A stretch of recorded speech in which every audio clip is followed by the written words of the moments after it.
With Festival Collection 2024 finally released in Dai Wangasai, I can kind of safely talk about the brand new tier list with the Festival Collection considered as well as the DC BTO2. Overall, I would say both booster does bring some interesting cards that actually buff certain deck in a extent that actually make them really playable, and strangely enough we are seeing a slight adjust in trend of the deck that is being played in meta as they are moving towards a slightly slower meta but a much harder to beat in terms of power, of course. So before we get into the list itself, if this is the first time you visit my channel, welcome. And this particular tier list, as usual, will be following particular rules. The first one is of course no collab nation. As I said before, I feel judging the whole nation based on very few decks is a very unfair thing to do, but I'm gonna be breaking my rule a little bit here and include two entries that is, in my opinion, is fair to add because there's already two decks from this nation in the D format so far. It's about damn time. And then secondly, of course, is the limitation on how much entry I want to put in the higher tier. So 3 in S tier and 10 in A plus tier, just to split the great decks from a good deck. Because personally, I feel a lot of decks in standard now has reached to a point where it has all the pieces that it needed. It's just a matter of whether does their pieces kind of work well against the current meta or not. And you guys will see a very clear example in this tier list as well. And last but not least, this is based on my experience in the locals and essentially my experience as a card fighter in general in the recent meta. So if you guys have your own, do leave down in the comments below and don't give the bullshit like, oh, I overestimate certain deck and decide not to say anything. And without further ado, let's clean up the list first because, you know,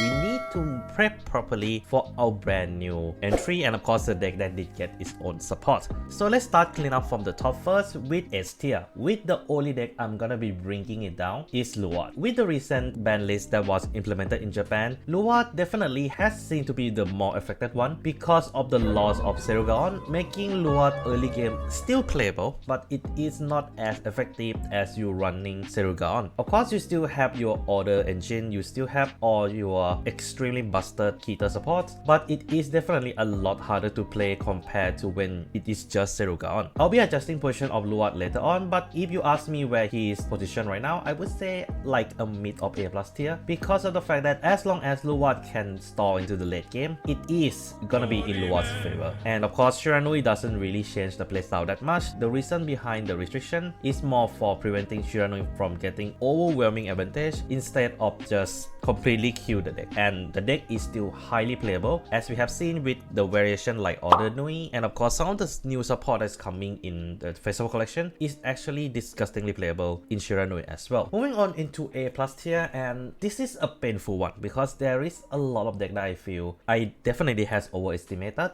but at the same time I'm also not too sure about certain entry in a sense that like a lot of these decks are very playable but it just doesn't really a good match of the current meta at the moment. That's why I'm gonna be adjusting the position lower, but there is one deck in particular that I want to bump it up, and that's Velstra. Velstra has proven himself to be a really menace in the current meta where a lot of pieces on your board matters, and what Velstra does very well, retire a lot of opponent regards and power minusing them at the same time. Don't forget on top of that, the decks draw quite a bit. So with all these element factor combined, I can safely say Velstra finally is properly in the meta with all the spreading around pieces finally come together properly for him. Is he the one of the best deck? I don't think so, but he is definitely a part of what I would like to call the 7 Divines. The 7 decks that are really good in the current Divines era. Velstra is in one of them, and I'll adjust the order later on, but he's definitely in one of the 7th. So that should give you guys enough clue on how high Velstra will be at later on. So let's move on to the adjustment of the lower deck. There is one deck that I have to bring the horse down because during the previous tier list it was a little biased, and that is obviously Omena Grugio. Nani? Omena Grugio, I'm not saying the deck became worse, but I think in the context of the more recent meta, you rather have a higher power level aggro and a much better aggro than something like a shield menacing, which still matters because Overdread has always been tight in defense, but it's just that Omina takes a bit too long to set up and there is uncertainty in whether you can set up properly or not. And unfortunately, Bifrost doesn't support this card directly, so because of all that, I'm gonna bring Omina down to just right beside Shamaut actually. I think the deck still have a good potential and it is one of those decks that need to high roll, and once you manage to high roll, it is really hard for your opponent to kind of get away from it, and that's why I'm still consider it to be a really good deck,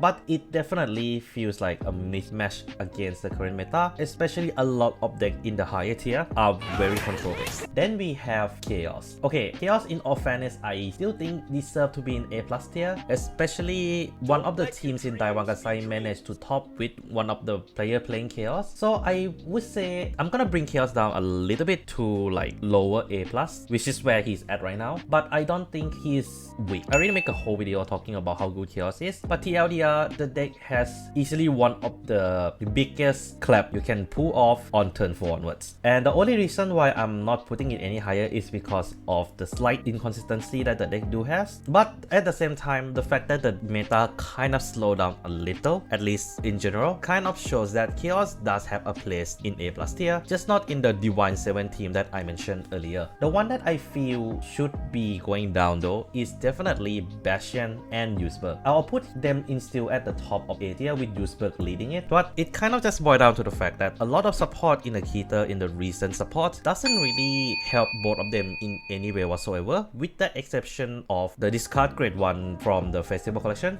And the energy cycler. Because of the fact that these decks are already good at playing well into turn 3, but the thing is that it tends to not be able to handle well into turn 4, so most of the time they're trying to finish on turn 3. But the thing is that the defense of current meta has get better a little bit, just enough for this deck to kind of lacking behind just a little bit. And in all fairness, both Yusberg and Bastion haven't get new support since their respective booster, so I think most likely DCBT04 or something, it's about time for the deck to get a proper support. Hello darkness, my old friend. Same goes for Prism and Leonon, but Prism will most likely getting a new support coming in a few months. I'm gonna bring her down to high A as well, on top of the Lua. The fact that the deck has a good shield economy is always a good thing, but I think at the same time, the deck doesn't hit hard enough to kind of match up with the current standard. Essentially, it just doesn't aggro enough, and the fact that Prism is always been a mid-range deck kind of suffer in this meta. I'll be honest, most of the mid-range deck kind of suffer this meta except for like one deck. And then we have Leonon, which is kind of mid-range as well, and I'm gonna willing to put her down to like a lower end of the A+ tier, but not all the way down to a high A tier, because the deck can be adjusted to play into multitude of ways, and that means that you can adjust your Leonon deck to kind of match up with the current meta as well. Because of that, I'm pushing her down from like high A+ tier to like lower A+, but that's about it. And the Roba is more or less the same reason. It's high roll deck that will kind of kill if it goes off, but the current meta tanks just enough for Rorowa to kind of get clapped back. He might got pushed down to A tier though, if there is way too many entry. I'm putting it into A+ tier later on. Speaking of putting new entry into A+ tier, we have two decks in high A tier that I want to bring it up, and that is Rajavel. Rajavel, I would say currently stronger than Lua, but weaker than Rebelstra. The biggest problem with Rajavel has always been the fact that you need to wait until turn 4 to go into Ignis. So if you get a Rise Keeper, the deck might get a lot better, but we don't know when that will coming. But the deck did get a right support for the deck as well, namely Tiska, which is from the previous booster, but I feel it's Bifrost that actually solidify my thoughts on him as a top deck in the current meta. Bifrost just brings so much value for the deck because it helps you to set a soul, which allow you to use your Soul Blast 4 early on turn 3 as well, instead of like occasionally can pull it off. And at the same time, milling card into drop zone actually benefit Rajavel because the deck is capable of recycling your drop zone quite consistently, and that's why I consider Rajavel to be an improvement compared to his peers from the same era. And then we have Eva, and this is based on my personal experience because I got screwed over by Eva 3 times in a row, and at least a bunch more time when I'm playing in the local tournament. So I personally feel Eva is one of the best deck right now. The reason behind that is of course Immigra. I already mentioned how good is Immigra for Eva initially recently already, but what I didn't realize at the time was that Monster Eva is actually a thing and actually gel disgustingly well. And that kind of boils down to two particular grade 1 monster, one of which can become a 24k booster and another is a 13k booster that can give you additional drop. So what does Emigra bring that kind of make this deck kind of works? Well, to put it simply, Emigra himself is a monster. So this means that you can actually use torrential research to essentially search out for your monster order, which allow you to search into the cards like PG as well. And on top of that, the deck save a lot of soul and counterblast thanks to Emigra, so making cards like Combine Rusher and Webiros or the 20k booster monster actually works. And I'm fully aware that in Japan right now, Blankmeyer is running rampant, but based on my research and my contact with some of my friends, it is more towards the fact that people knows that you can go this way, but they choose not to because bring back the old deck is nice, but for the old deck to come back again is a little bit boring, doesn't it? No, he's got a point. At least that's what the statement I got. But I'm not gonna run away from the fact that Eva is better than a lot of the newer deck in the meta right now, so I'm gonna put her into S tier. Okay, then more adjustment in the A tier. We have, I would say, a lot of deck that will be shifted down to B tier, and those following decks are from Miku all the way to like Ursula JS will be shift down to B tier for now. I'll adjust everything else later. The reason behind these decks getting shifted down is because of the fact that the meta just doesn't really be kind to them right now. And in all fairness, some of the deck kind of like still playable, but the thing is that they did not get a new support that actually shift the deck to the next level. And we all know Bruce has been kind of dead for a while already, since like Field Race like that. And of course, this deck I rate a little bit too high lah. And any other deck that I want to adjust, well, there's technically two of them actually, and that is Tamayura and Overlord. I'm not gonna lie, this season is really Dragon Empire season. So Tamayura into, I'll put it like all the way here, and then Overlord maybe like just right behind Jet. The reason behind this is because they finally get the support that is so strong for the deck that actually makes the subpar power that they used to have actually threatening. Like Tamayura get the cabbage roll, which essentially works really disgustingly well into the deck as long as you can call it from hand. And then Overlord has essentially Order Lord, where you can use Draco Resonance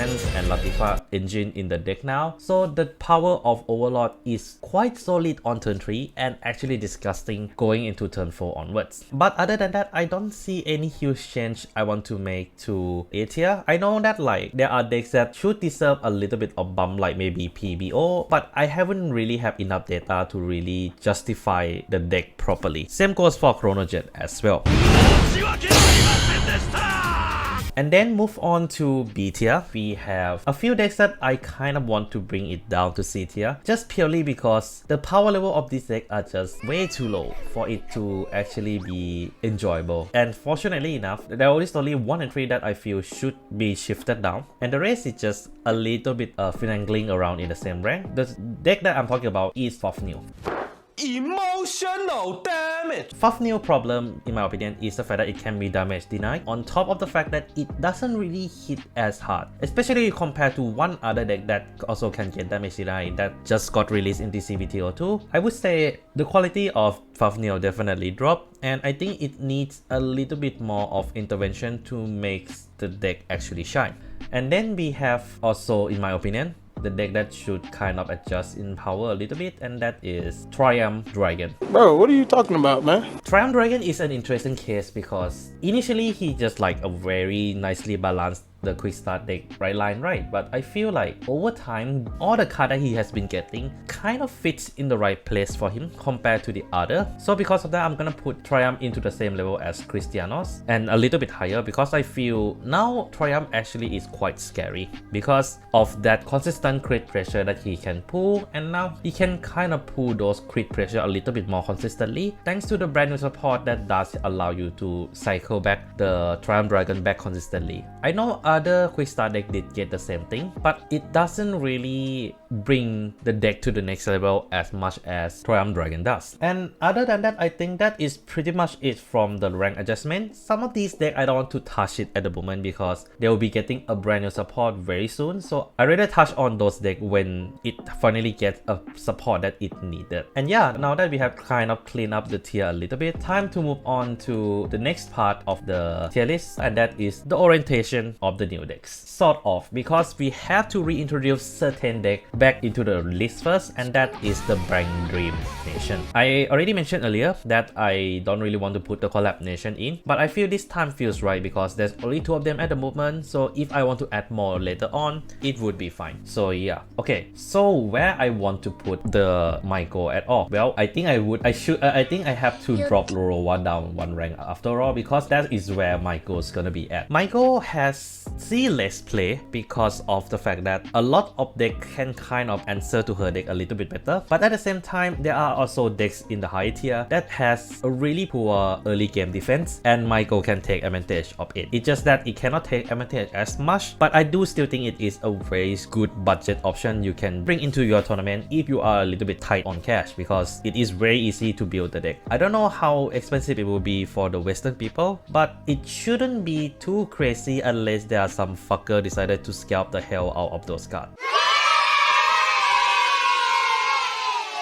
So I wish you luck on that. And for Morphonica, the thing is that Morphonica counters a good number of decks in the higher tier, but also get hard countered by a good number of decks in the higher tier as well. So it kind of bring it down to like a perfect balance on it. So I'm gonna put Morphonica into like roughly high A as well, right between Bastion and Yusberg, because I feel the deck just playable. It's just that like against the certain deck in the higher tier, it struggle a little bit. Okay, finally time for the proper introduction to the new red lines, and we have Gryandra. It's a very good budget deck in a sense that whatever you want the deck to do, it can be done with just the card from the DCBTO2, but at the same time it benefits from Order Engine a lot. So if you have cards like a Latifa, it will greatly benefit the deck. But is it good enough to go into high tier out of the gate? Unfortunately no. I think the deck is good enough to be leading in B tier. The reason behind that is because of the fact that the deck is just self-sufficient. It can trigger forward attack all the time as long as you're willing to call 2 moral cards into the front row. The deck gets a really good amount of power, and the deck can control to an extent. The only drawback I would say with this deck is the fact that it doesn't have a pressure, and that's why it kind of suffer a little bit. But if there is a way for the deck to rush your opponent a little bit earlier on, that is great. I mean, yes, the Order Engine does help into that department, but I feel it needs a little bit more to bring the deck to the next level. And in all fairness, if you guys are Yu-Gi-Oh player as well, who would want to feel like you are playing like a Yusei for once? As the same can be said for the next entry of this list, and that is Bajirua, which I'm gonna put in like high C. Here's the thing, Bajirua is a very generic good deck. The engine is generically good, and it helps a lot of deck in general, and it has a good filter as well, on top of the fact that it has a really powerful order on himself. The problem I have with this deck is kind of the fact that it's so simplistic. Like, it's really simple and it doesn't really do anything much at the moment. But if you guys have seen the manga, there is a few support that Bajirua mostly will be getting as we moving on with the device era. So I think the deck will see some improvement, but I don't think it will be insane deck anytime soon. I mean, it is very accurate to the lore of the manga, where Bajirua is kind of like a poor man's deck that somehow works in the hands of the MC. Okay, we have 3 more decks to talk about that are not Divine Skill, and the first one is the biggest disappointment, that is Rotovizer.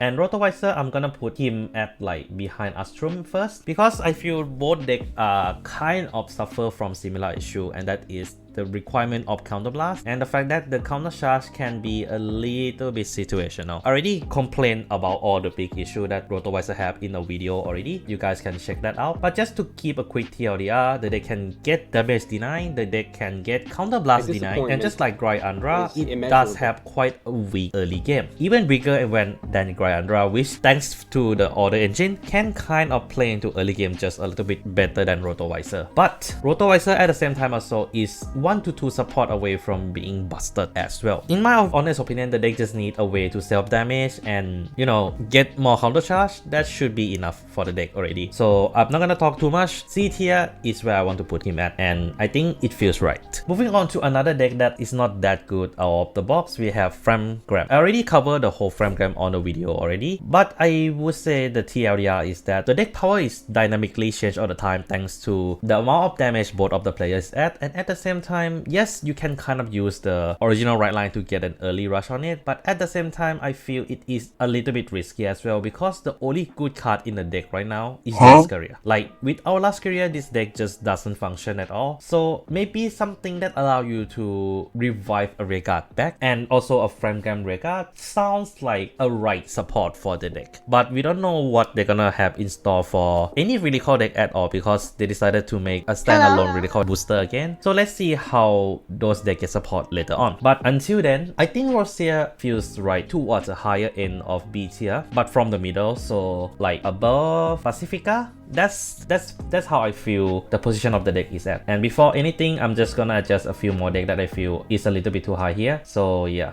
that feels right. Okay, then we have Floratia. I know this is a PR right line and it is essentially a vanilla right line. I already covered the deck about it, but funnily enough, I think the decks work. That escalated quickly. I'm gonna put her into high B tier. It is weird, I know, because like it is a vanilla, but she herself does so much, and because of the fact that you don't need to care about timing about calling those Regard at all, that also means that you can just go all out on turn 1 all the way to turn 3. Of course, your opponent will try to control your Regard, but the thing is that the deck filter just enough for you to get enough aggro that you don't really reach to late game where the deck gets stronger. Its sacrifice of defense for a consistent offensive rush is also the reason why I'm willing to put it so high in B tier. If you want to have like some kind of fun budget deck that technically can come from behind in terms of like winning, this might be one of them. So try it out if you can, because I have a lot of fun playing this deck. Okay, now let's move on to the meat and butter of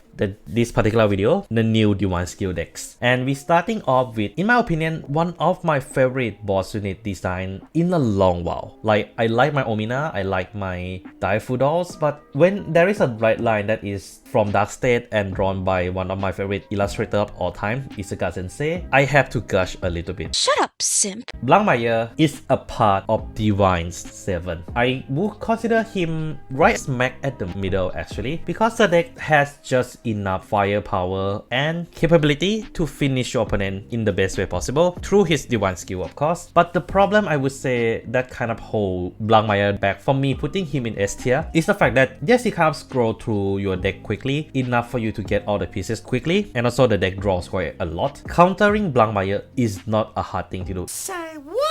In fact, if you're playing any deck that is capable of adding cards from top deck to hand, or like excavate top card to hand freely, you most likely can hard tank Blankmeyer Divine Skill turn. And the problem with Blankmeyer also is that if you try to go into like a power based Blankmeyer, your deck also running down even faster than before. So there is a plus and minus in playing those playstyle. But overall, I can't ignore the success that Blankmeyer has been receiving, being able to top in multiple tournaments in Japan. And I mean, I was able to top with Blankmeyer a few times myself, so have to admit that this deck is that powerful. Okay, moving on to Soga. Actually, I'll put Lyle as the last. Soga I would consider to be one of the better decks in the format right now, but I don't think he is a part of the Divine 7.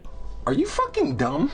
Even though he is a Divine Skill deck himself. In fact, he is just short of getting into it actually. The reason behind that is because of the fact that Soga needs RPD. Like, if you cannot get RPD under any circumstances despite all your filtering, you are fucked. Yes, Soga kind of able to live without it, but RPD is still bread and butter of Soga, and you are forced to run more order in your deck to make sure that you can get the biggest shotgun fire you can do with the deck itself. And in all fairness, there are just way too many Soga recipes out there to really find the right one, because different Soga players will have different reason on running certain cards in that deck. So I feel for me, Zolga is one of those decks gonna be hard for me to understand it completely, and I'm not gonna spend time to understand it more. So yeah, but I have to admit it is good, and all the Zolga player I have talked to all agree, no RPD, no life for Zolga, and that's why he's not a part of Divine 7, but he is still an A+ tier deck. Okay, moving on to the last and the latest new entry to the Divine skill deck, and that is Lyle Amorta. And this is a stat one because I actually like the playstyle a lot. Ability to superior call the same card from deck, meanwhile building your bind zone to use for her PG skill is actually great, but her biggest downfall for me kind of boils down to the fact that there are a lot of pieces that kind of stuck with her current roster, and that is Soul. She Soul Blast a lot more than we think she is, and at the same time you don't really gain back enough Soul to actually use all this skill consistently. And of course her Divine skill is a little bit situational in most parts. So because of that, I'm gonna put Lyle Amorta in C tier. Like, that's how much I feel disappointed with Lyle, because all the pieces kind of gel properly, but she just simply lacked the card that give you Soul, that's not Suggest, and a card that just hit hard for the deck without relying on your opponent getting the defensive like Suggest. So if she can grow out of her Suggest dependency, I think she might have a chance of getting stronger as a deck in general. Okay, that is enough orientation. Time for the last part of this video, and that is the brand new support. And we can start off with the last entry into S tier, Wagga.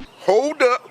Wait a minute. As one of the Divine 7, I feel Wagga MHS didn't really get stronger back in the DC BTO2 meta because Roxe is good solution fixer but doesn't really bring the deck to the next level.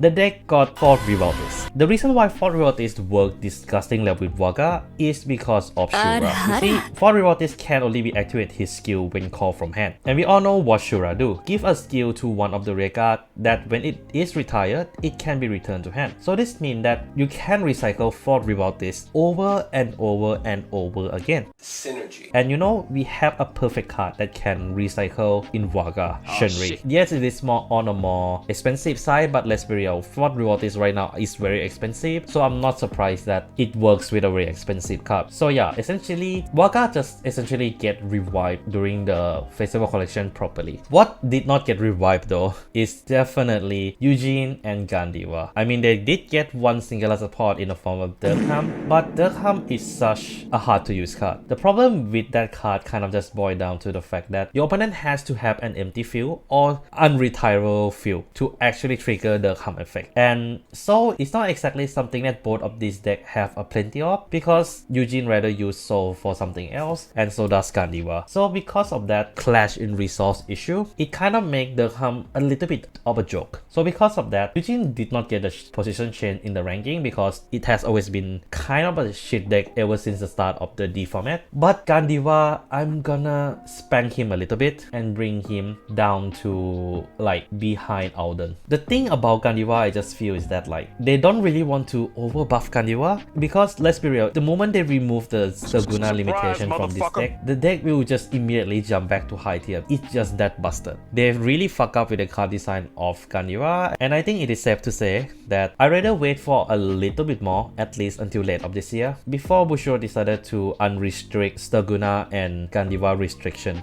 Okay, and then we have two more decks from Dragon Empire. Dragon Empire is eating well for the past few months. We have Jiwa, who did get a counter charger, like a proper one, a Prayer Dragon that counter charge. Isn't that a little bit too late? Of course! Okay, let me rant this a little bit, because I feel if there's one thing that I don't understand what Bushiroad is doing, is the fact that why you are giving all this important support to some of the decks now. Like, some of the support is good enough to actually bring the deck back to the map, but I don't think all of them are like that, and Jiwa is one of those unfortunate victims. But wait!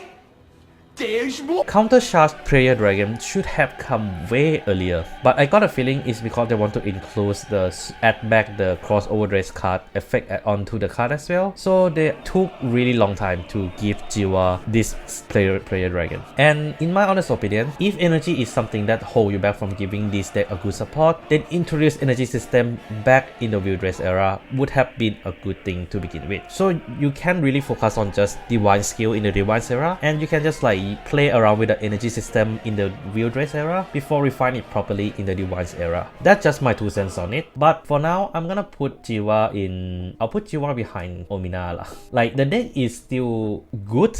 It's just that like this support should have come a few months earlier. That is just an unfortunate part of this deck. And then we have Spino Marquis. Okay, some of you might be wondering why Spino Marquis in this entry. Well, you see, we are getting a PR that actually plays into Spino Marquis playstyle. On top of the fact that it is a Dino Dragon that is very good generic as well. So because of that, I'm gonna put this Dino into high B tier, like behind behind Forestier actually. Okay, so this is one of the decks that I wanted to bring it down as well. The reason is because of the fact that it is missing the early game rush, just like Gryandra, but it does have quite a consistent place as you move into Grade 3 turn, with ability to consistently retire your opponent board in the way you want it to, and you can draw a decent amount from this deck. The only drawback I would say with Spino right now is that it needs a way to get back the Bezana right quickly, as this deck needs to write into Spino Marquis to gain an upper hand. So that is kind of like things that I personally feel holded back Spino Marquis a bit, but overall it still was a very solid deck. Understandable. Have a nice day. Moving on to Dark State, and we have Barrow Magnus with Hardened Insight. I'll say this now, Hardened Insight is a really good card, and I feel it's a long awaited additional card that helped to do a lot of soul charge for this deck. It came, I wouldn't call it too late. I mean, Barrow Magnus support has always been way too late all the time already. It's finally time for Barrow to get something decent. And I think it is decent enough to be at the head of C tier actually. I'm bringing to bring him up a little bit because of the fact that Hardening Insight bring a playstyle where it is less punishing to not go into 15 soul with this deck already, as this card is just a straight up a 25k attacker as long as you can soul charge 3 or more that turn. So because of that, even if you are not able to hit 15 soul, you are able to at least push your opponent to a decent amount of damage by just Barrow himself and 2 of the Hardening Insight. And on top of that, Hardening Insight help to return normal unit back to deck. So this means that you can actually PG in the earlier part of the game and then just put it back to deck using Insight. In fact, I think the deck kind of encourages you to use more normal units in your hand so that you can cycle cards back to deck and take full benefit of Hardening Insight effect. And then we have Daifudolfs. This is an interesting one to talk about personally because it is a deck that I still think deserve to be in the A+ tier. And the only thing that kind of holds back is the fact that the official rule of the Vanguard official tournament is 25-minute round. So because of that, Daifudolf kind of struggle to win because it's a long game to win for them. But let's be fair, it is not the Daifudolf player that takes too much time to actually play that game. It is their opponent that actually will take too much time to think through and cause a double loss. And this happened based on the account that some of my acquaintance has mentioned. So yeah, what I would fear back in the DCD 1 actually happened in WGP. Someone actually go double loss with Daifudolfs. And I think if the more Daifudolf people will play, the more that will happen. So with the heavy heart, I'm gonna bring Daifudolf down a rank, but I will leave it in high A. Like the deck is like in my top 15 best deck of the current format, but the thing is that we only have 13 entry in the S and A tier together, so he has to come down. And I know I didn't really talk much about the new support, so let's go through the Daifudolf new support quickly. And all I can say is just like it makes the deck feels better because now you can hit a few more attacks with a proper magic number thanks to Sherry. And the energy shard is a nice to have in emergency where you are forced to use Energy Blast 7. So overall it's a nice quality of life for the deck, but I don't think it's good enough for the deck to attain the power level of the deck. It doesn't make it better. But what I can happily bring it up is Unica. Bifrost is such a crucial card for the deck. I already mentioned it in my top 10 DCBTO2 card already, but to put it simply, it fixed the biggest issue that the deck has and beyond it, as now the deck can actually consistently get the cost for Baiko, has enough critical to make the Baiko skill a little bit more scarier, and now you can run lesser copy on offensive unit as you can just call it back from the drop zone anyway with Bifrost. It's amazing. So with all these factors combined, I can safely say Unica is is like the second best dark horse in this season of Vanguard. I'm gonna put her just right above Office. There is still a few things that the deck kind of struggle, and that is the fact that her early game is not that impressive, and at the same time you do need a few pieces that is not easy to fetch to get her to the right board that you want her to be. But I have to highlight how great of a card Bifrost is for Unica. It is like Experiment Henceforth forever, so I'm not surprised. And that's why high A tier feels right for Unica now. Okay, speaking of Dark Horse, we have to talk about the real Dark Horse in the current meta, and that's Prison. Prison above Saga.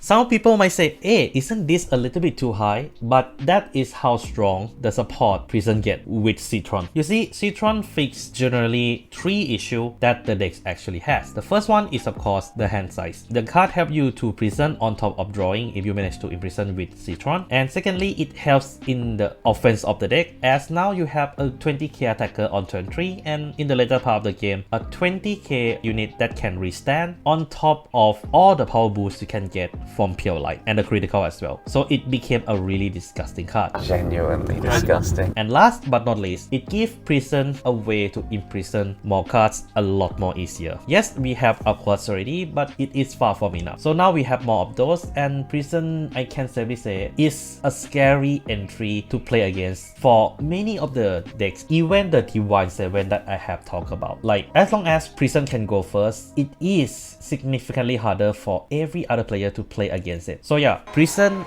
finally gets a proper recognition it really deserves. Okay, I know I'm gushing about Prison too much, so let's bring some hero energy down with Heroes. Hero essentially gets a card that helps you to call card from base without discarding, which is nice. And also a card that helps you to counter charge on top of being a good number unit as well. Because of all these elements combined, I'm gonna put Hero where I did put Hero last time, which I forget. So I'm just gonna put by how I see the list right now, which is here actually. Nothing much to say about Hero, it's just like it get a quality of life support that actually makes the deck running a little bit smoother, even though the deck is still one of those decks where you rush and pray your opponent did not get any defensive. So yeah. Okay, enough of the blanket talk. Let's move on to Keter talk, and Keter is getting quite spicy support this booster. Like even the one that is on the weaker side like Soliron, I'm willing to put him up on the same level as like Heroes. The reason is because even though the support doesn't look impressive at a glance, but it's when put together to play, that's when you can really see how well it actually plays in the current format. Because F4 is one of those cards that is super abusable. Like it is so easy to abuse F4 as long as you can play the card correctly, and you have exactly the card that help you to do it in the form of Harvest Time. And on top of that, Soliron get a free counter charge that can keep you soul and draw at the same time. Soliron finally get the quality support that kind of gel the support that he get in the earlier booster together really well. There's nothing beyond that to say about the deck, but the fact that it still have a bad early game and doesn't really have enough pressure to push for the late game as well. And that's why I'm willing to bump him up from B to A, because that's how good the support is. But I'm not willing to put him any higher until he gets something that really broke the mold for him, I guess. Especially the 2 other decks that get support has been kind of breaking the mold for a different reason. And we can finally talk about, in my opinion, the very last entry to the Divine 7, Rosario, into A+ tier. I know initially I put Rosario way too high in my previous tier list, but I think this time round he deserves to be there. The Festival Collection and Nibiris just bring the deck up so well and kind of gel all the support that he has together really well, in the sense that now you can bind outside getting bind by Blankmaya effect, so now you can use Laia Amorta as additional PG more consistently. Hey, that's pretty good. And then Nibiris help you to do a deck manipulation, helping you to kind of abusing the 6 damage shield skill that Rosario has always had. And on top of that, the deck still can play the offensive board just fine like usual, similar to the case of Unica. To put it simply, Rosario get tankier and get a lot more flexible without losing the offense, and that's why he is able to tank some of the most annoying attacks in the same tier as him. So yeah, Rosario miraculously catch up with his peers. Gay! And the same can be said with MLB, who did get, in my opinion, one of the biggest direct buff that any encounter deck can get and actually make the deck really scary. You serious? Before anything, I'm gonna show you guys why I'm willing to put MLB first. Yeah, that high. I'm willing to put MLB in high A because of the fact that, for one, Blaster Blade the Vanguard is just that disgusting. The 20k base power that the card has, it's just disgusting, and even with Blankmaya Negate, 18k can kind of screw the attack pattern for a lot of decks. And there is a reason why I lost against MLB. I mean, I lose to Sacking, but you know, MLB himself is also quite scary as a deck on his own. And on top of that, he get an offensive version of Plutonic Prospector in the form of Ardent Dragon, which help you to fetch more blaster cards from your deck to your hand, and also build your soul to allow you to use your soul blast if you needed to without burning through Blaster Blade or Blaster Dart. I know Ardent Dragon is also direct support to PBO, but I feel it play better into MLB because MLB had at least 4 different cards that has a blaster in its name. Meanwhile, PBD has only like 3. So yeah, MLB definitely has seen the biggest buff that I have seen in any encounter deck, and any encounter deck can come close to it for now. So congrats! Finally, the deck that is played by the actual protagonist of Vanguard is finally actually good to play in the tournament setting. And yes, this is my 15th entry to the best 15 deck in current format, right? One eternity later. Yeah, correct. Are you fucking dumb? Okay, moving on to the last 6 deck we have. So it has been dragging for a bit, so I'll try to speed up a little bit. We have Claudine. Now, a lot of people might say, why Claudine so suddenly? Well, you see, we did get Broccoli, which is technically a plant token support, but I'm willing to put her into here. If you guys haven't followed my community post a while back during my WGP time, which you guys should do, by the way, and if you guys haven't hit the sub button, you should. Claudine is a deck that surprised me because I didn't expect to see Claudine. If I remember correctly, it's the 6th match that I've played, and I didn't expect Claudine to go that deep into the winning streak. That is how much I was surprised with this deck. The plant token engine, I had always known it to be good. I didn't expect it to be disgusting, and I can safely say now, this might be the best token deck in the format right now. I know Rowa has a focus on token as well, but he has a Momoke, which is 2 different type of token. Claudine just hard focus on plant token, and she excel it, and I can safely say she is actually quite disgusting right now. The only thing that kind of holds her back is the fact that a lot of cards you're running in her deck has only one use, like Shadow Cloak for example, where she need the order to be in the drop zone to get the plant token out. So she does have a few things that need to be ironed out, but otherwise, that Claudine match I fought in WGP was the biggest eye-opener I have ever received. Moving on to Flagberg and Maelstrom, which I'm putting them together because they more or less have the same group of support. I don't think it's that great. Like, I'll say this first, the card is decent. Free energy allow you to get the draw early is actually helpful, especially for some deck that doesn't really use energy that much. But at the same time, the second skill is not that bad as well. The thing about new support in most of the card games, even things like Yu-Gi-Oh, is that you need to play them together to make it work. And I feel like this is one of those situations. But I mean, I'm not a Flagberg player,